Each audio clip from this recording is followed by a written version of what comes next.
26 जुलै हा दिवस प्रत्येक भारतीयासाठी अभिमानाचा दिवस आहे, कारण याच दिवशी आपल्या वीर जवानांनी कारगिलवर विजयाचा झेंडा रोवला।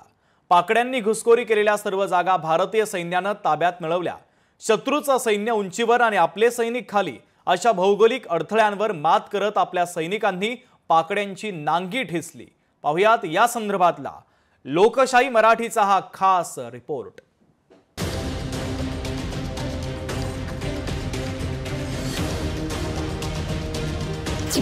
कारगिल विजयाची यशोगाथा, शूरवीर सैनिकांनी रोवली विजय पताका, पाकिस्तानची जिरवत फडकवला झेंडा।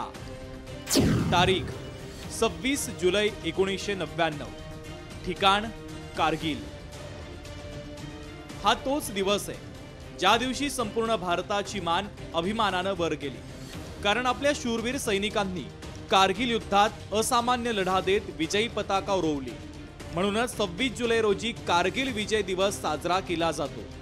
भारताच्या बहादूर सैनिकांचं स्मरण या दिवशी केलं जातं। लडाखमधील कारगिलला वीरांची भूमी असं म्हटलं जातं। पाकिस्तानी घुसखोर द्रासच्या शिखरावर येऊन लपले होते आणि त्यांना हकलवून लावणं किंवा त्यांचा खात्मा करणं हे एक मोठं आव्हान होतं। मात्र आपल्या वीर जवानांनी त्यांना कायमचा धडा शिकवला। आधी तोलोलिंग जिंकलं आणि नंतर भारतीय सैनिकांना टायगर हिलवर तिरंगा फडकवण्याचे आदेश दिले गेले। मात्र टायगर हिल ही 7500 फूट उंच आहे आणि तिथे पोहोचणं आणि पाकिस्तानी घुसखोरांना हकलवून लावणं सोपं नव्हतं। पण दुसरीकडे पाकिस्तानी सैनिक वरून खाली गोळीबार करत होते। असाच 7 तास गोळीबाराचा सामना करत आपल्या जवानांनी टायगर हिलवर अखेर कब्जा केला। कारगिलच्या या युद्धात 500 पेक्षा अधिक सैनिकांना वीरमरण आलं। भारत सरकार लष्करानं ऑपरेशन विजयची आखणी केली। 2 लाख सैनिकांना सीमेरेषेवर पाठवलं। युद्ध 60 दिवस चाललं। 26 जुलै 1999 रोजी भारतानं या युद्धामध्ये विजय मिळवला। कारगिलच्या या विजयात हवाई दलाचाही मोठा वाटा आहे। कारगिलच्या या युद्धात 550 जवानांना वीरमरण आलं। 1400 पेक्षा आसपास भारतीय जवान जख्मी झाले। 26 सालों के बाद कारगिल विजय दिवस के दौरान हमको यहाँ पर आने का मौका मिला है।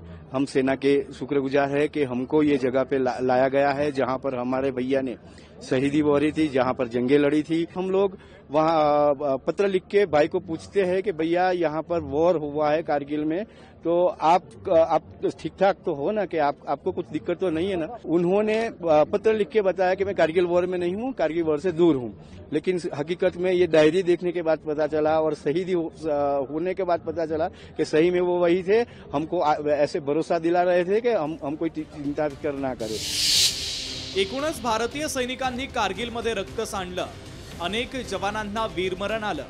मात्र त्यातही भौगोलिक नैसर्गिक अडथळे असतानाही आपल्या वीर जवानांनी कारगिलवर विजयाचा झेंडा रोवलाच। म्हणून भारतातील प्रत्येकाला आपल्या शूर सैनिकांचा अभिमान वाटतो। कारगिल युद्धात प्राण तळहाती घेऊन लढलेल्या सैनिकांना लोकशाही मराठीचा कडक सॅल्यूट। जय हिंद। ब्युरो रिपोर्ट, लोकशाही मराठी।